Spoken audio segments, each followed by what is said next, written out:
moms, welcome back to the channel, and today we are multitasking. Day. Yeah.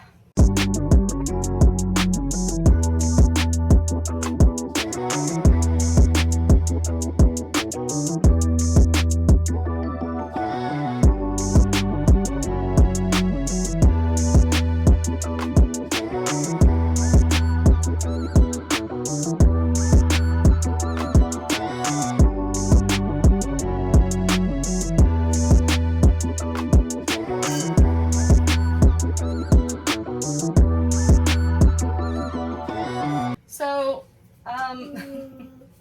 what we're really doing today is we're going to talk about breastfeeding, but we're going to do it while making cupcakes because Aria's birthday is next weekend, and we're having a party for her tomorrow, which I guess will be today that this video comes out. Is going to be her party, so we're going to multitask together. I mean, she's the reason that I'm talking about breastfeeding anyways, right? So August is Breastfeeding Awareness Month, and what we want to do is we're going to do a special on Saturdays, like we did for Father's Day in June. If you haven't seen that, I'm going to link it right here. But we're going to do a special for breastfeeding and talk about it.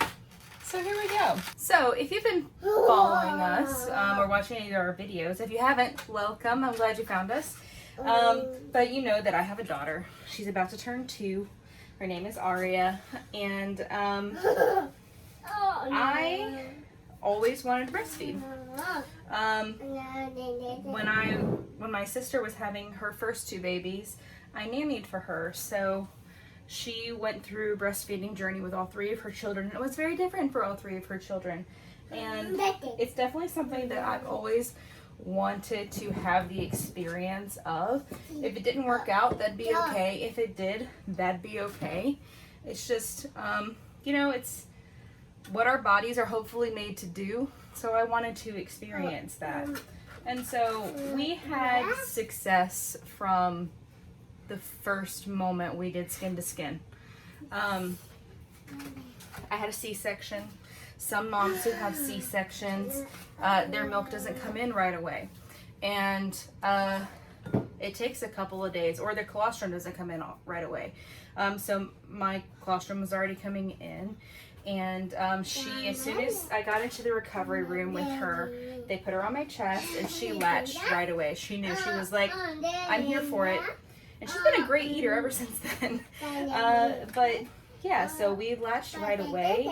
And that was awesome, and I'm super thankful for that. Now, the next day in the hospital, because, you know, it was my first experience, I didn't know what it was going to feel like. I know that it's going to be uncomfortable, but was it supposed to be painful? And for me, it was. And the pediatrician was checking her out the next day. So she was born at 4:52 in the afternoon on a Wednesday. So Thursday, by the way, we're making funfetti cake and chocolate cake. We're making cupcakes, but we're gonna start with funfetti. She's very excited about it. But the pediatrician called the room and she's like, "Hey, everything looks good, but is it painful when she's latching?" And I said, "It is." And she said, "Like really painful?" I said, "It is very painful." She said, "Okay, she has a tongue tie." I said, "What does that mean?" And she explained it to me. And so we knew.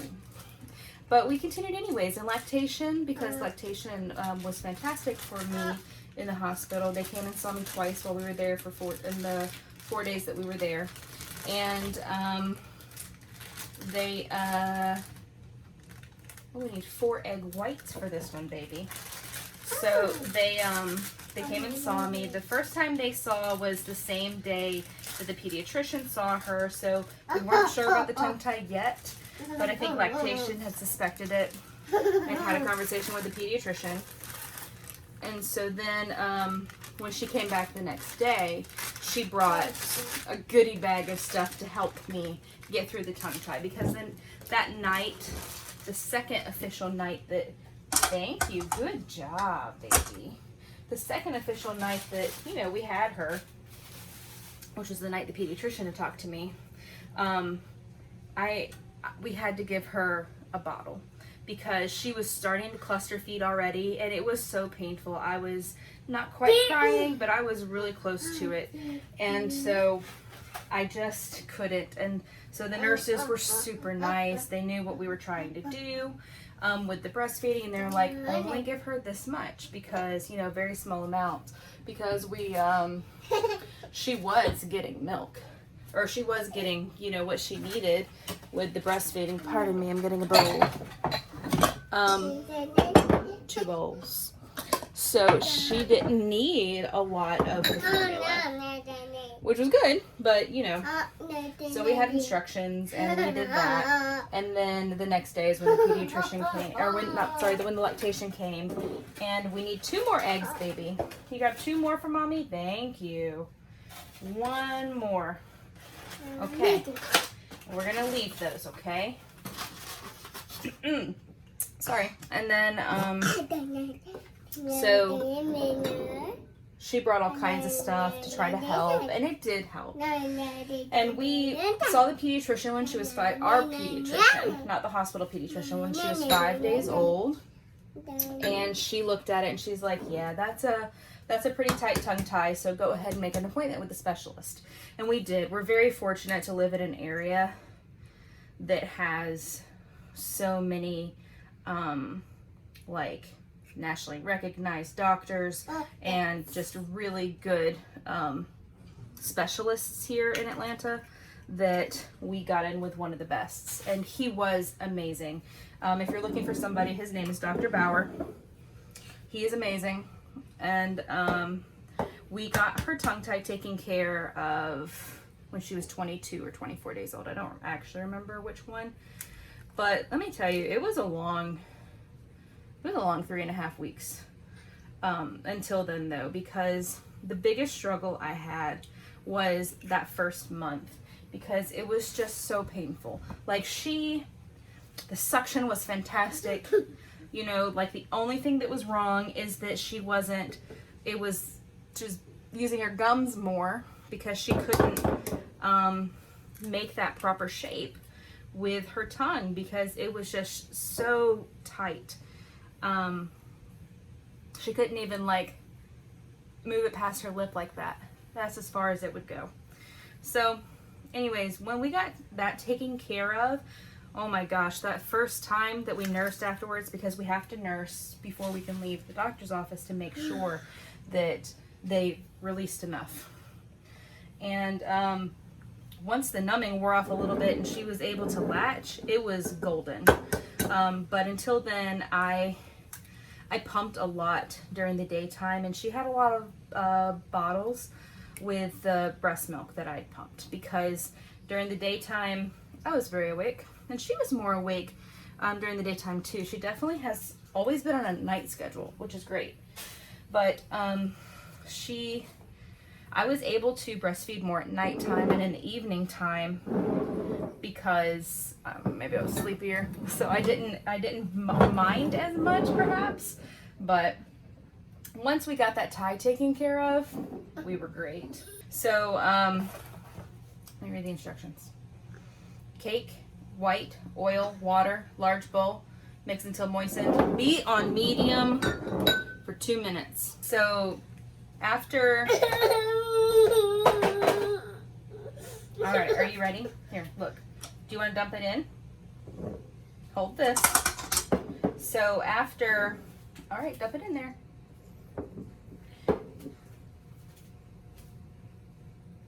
Good job. Good job, baby. Yeah, you did it. So anyways, after we got that taken care of, we were great. I can't say that I had a lot of issues until she was 6 months old.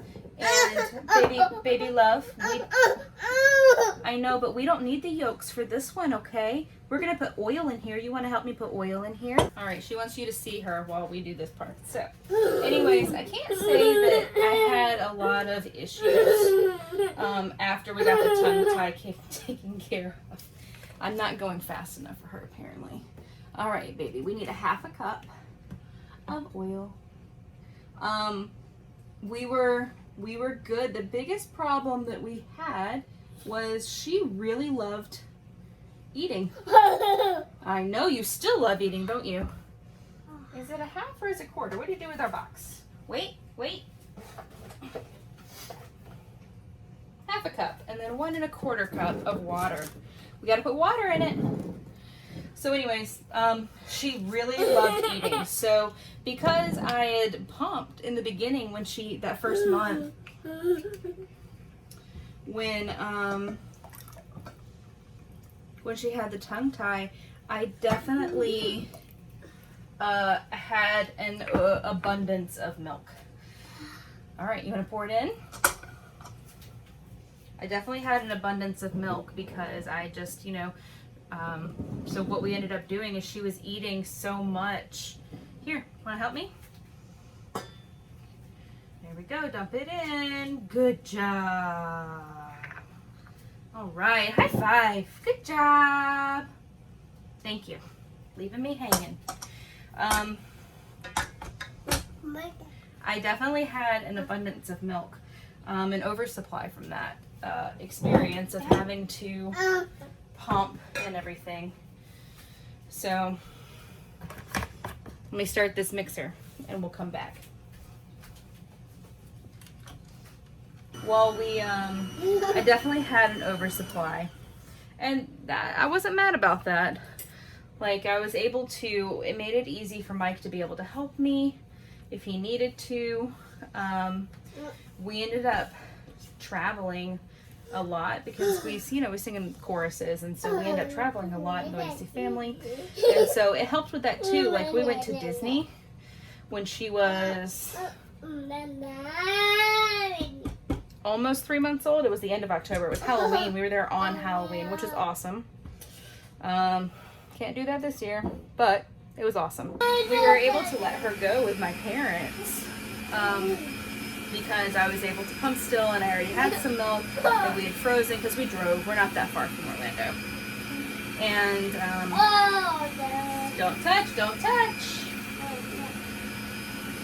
So that was awesome. It really worked out very well for us that I had that oversupply, especially because ended up, she would eat on one side and I would pump on the other side.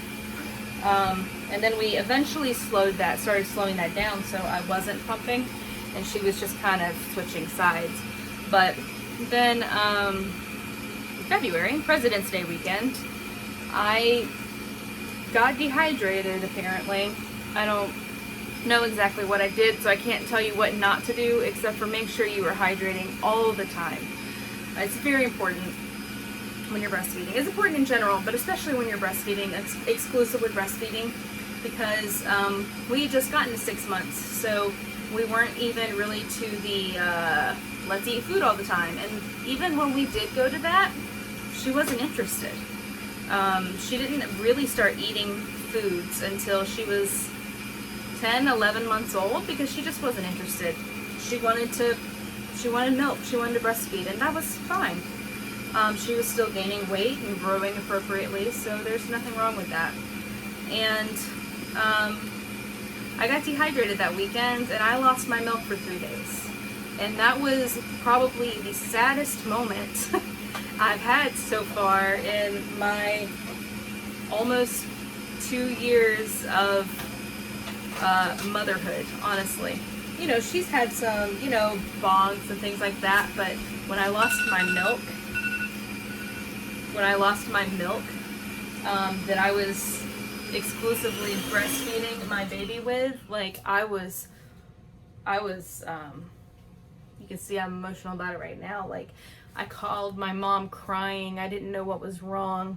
She was trying to nurse, and then she would try to suckle, and then she would just pull her head back and scream and cry, and I couldn't do anything. So we did everything. Luckily, I had enough milk to take care of her. So what we did, if this does happen to you, there's all kinds of things that you can do. She's left me, by the way, so I guess I'm making cupcakes now. There's all kinds of things that you can do. what ended up working for me, and it worked for me. So that's all I can tell you is trying really hard not to cry all the time, because you're wasting your you're wasting your hydration. Body Armor drinks are amazing. I started using those anyways. Angel actually had told me about them because she was trying them at the time. And so I started doing the Body Armor drinks, and I was already drinking them, but I started drinking more of them. They've got a lot of electrolytes. You can also drink Gatorade. I drank Gatorade before I started drinking the Body Armor, and I just like the Body Armor better than the Gatorade. And so I got more of those. Mike was awesome. He went to the store for me. He got everything. He got me mother's milk tea. It is disgusting if you do not like black licorice, which I don't like black licorice, but let me tell you, it definitely helped a lot, because there were days where I wouldn't drink it, and then I would drink it, and I can tell you that I pumped more when I was drinking that, because I did start pumping. Supplements. Let's go supplements first. I did mother's milk tea. I don't have a box anymore. I gave it to Amanda when her baby was born. But mother's milk tea, it's in a white box. I don't remember the brand, but it has a pink label on it.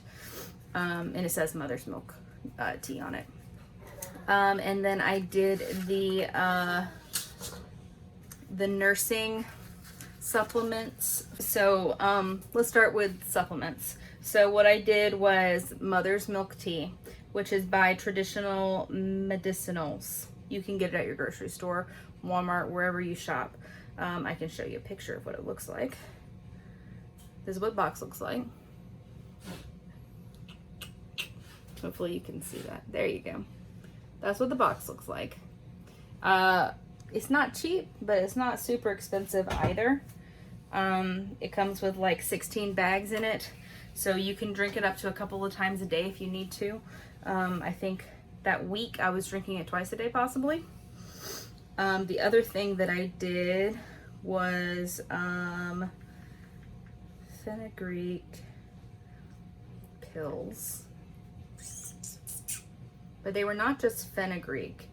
Milk Flow. I used Upspring Milk Flow. They're being silly outside of the kitchen door. I'll show you a picture of that as well. Milk Flow, fenugreek and blessed thistle capsules. That's what those look like. Trying to focus on them. Those were great. They kind of taste like maple syrup after you take them because of the stuff in it. If you're not familiar with fenugreek, it tastes like black licorice. So, yay that. Also, I tried Nature's Way. Don't mind my medicine cabinet either. I did this one as well. Angel actually gave me this one when she stopped. And so I started taking this one when I ran out of the Upspring, because this is a gigantic bottle. So this one you take 2 capsules, 2 to 3 times a day.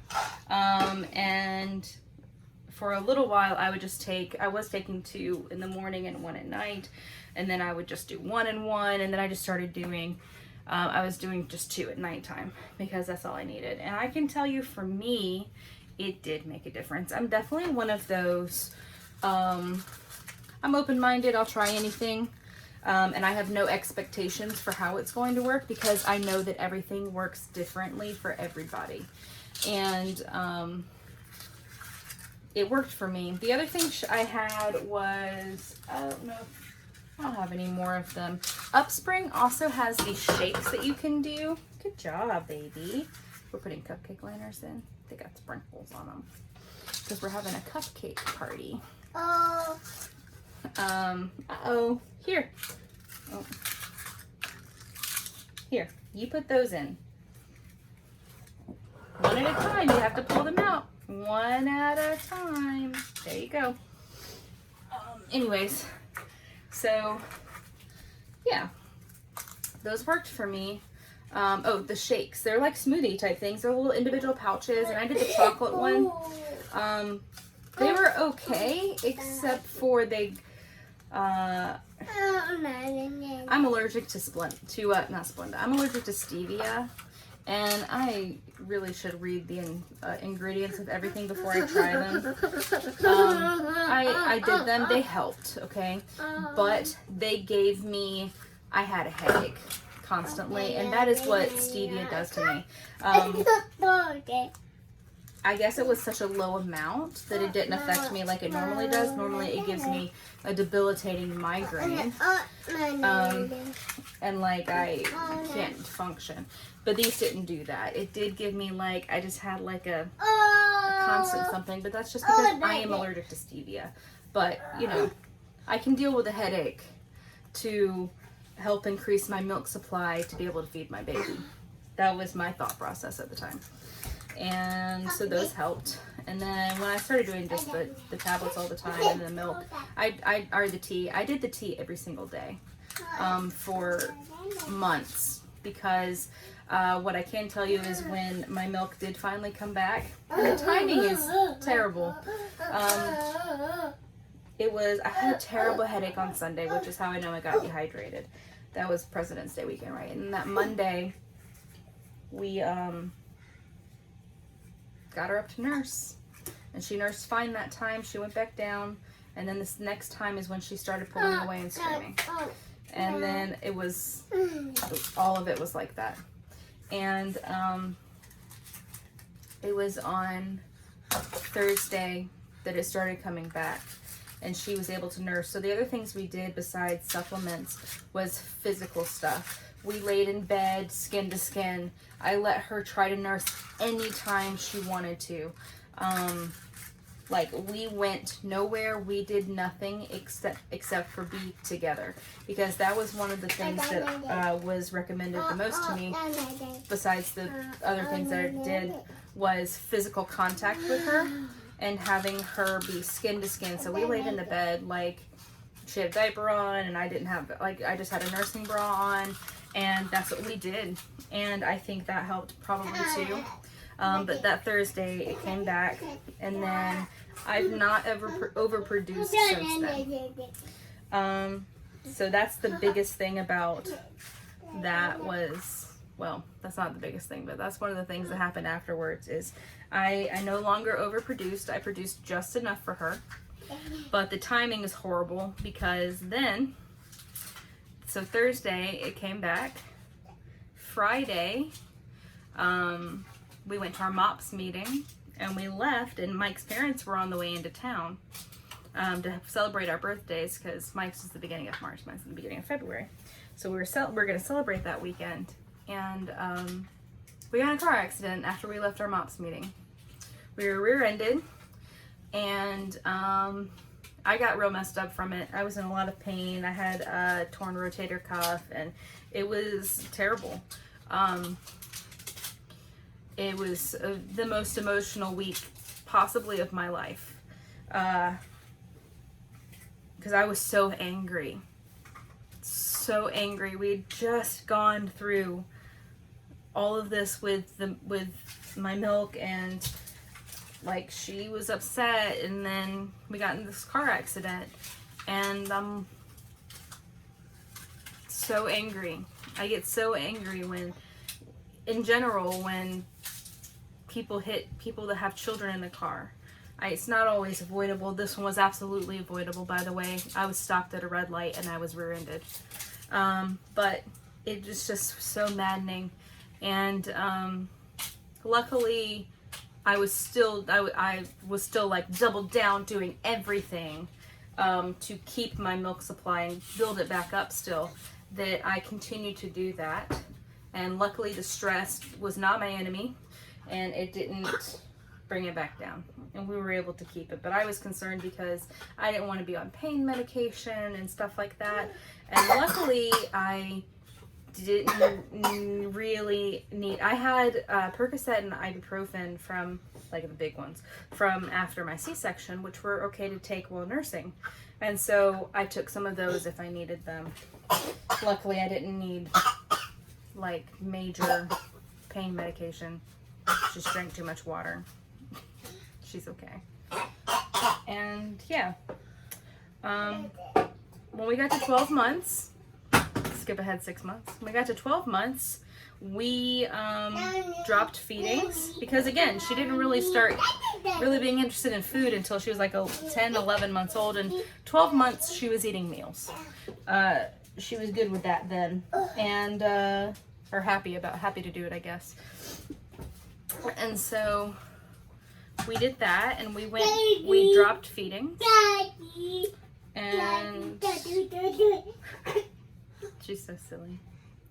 And then I'm gonna say around 18 months, we went down to just morning and night, I think. No, it was way before that. Possibly around 18 months, we stopped doing nighttime, I think. And we went to just morning. And I'm going to say definitively, because I've decided this, that we are done.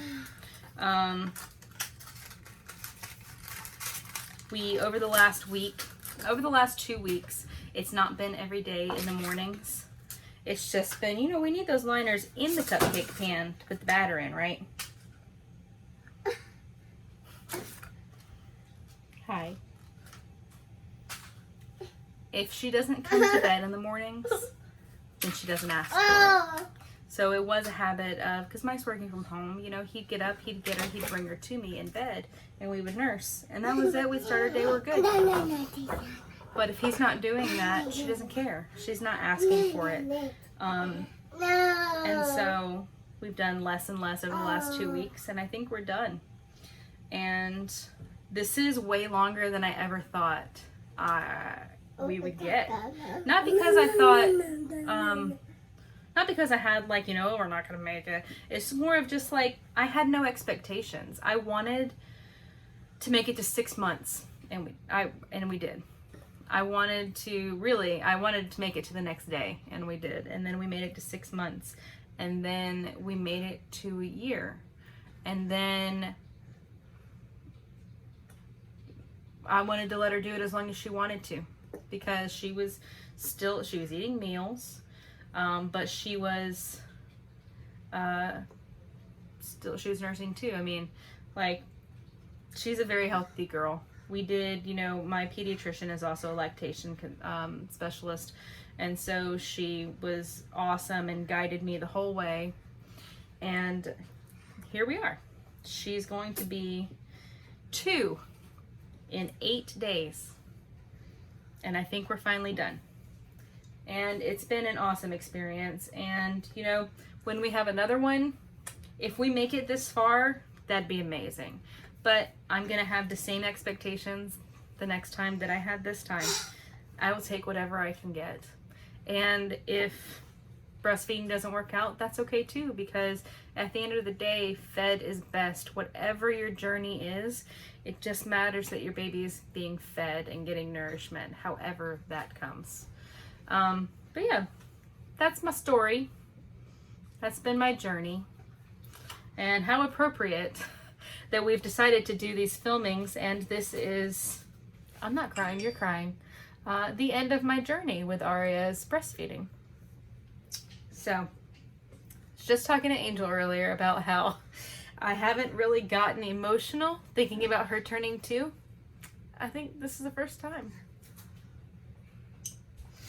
Not because I'm sad that we're not going to breastfeed anymore. It's just, that is, with Oliver and Angel, giving up the passy was a really big milestone for the end of his baby journey and becoming a toddler. But we still have the passy for bedtime. And this is truly the end of our baby journey. And now she's going to be a toddler. So, I hope you enjoyed this video. She's down here. Let me show her to you. Say hi. Hi. Hi. Make sure you give us a thumbs up. Give us a thumbs up. Subscribe. Hit the bell icon so you get notified when we do more videos like this. And follow us on social media. Say @MomestlyMe on Twitter, Facebook, and Instagram. And we will see you guys next time. Bye, moms. Say bye. Bye.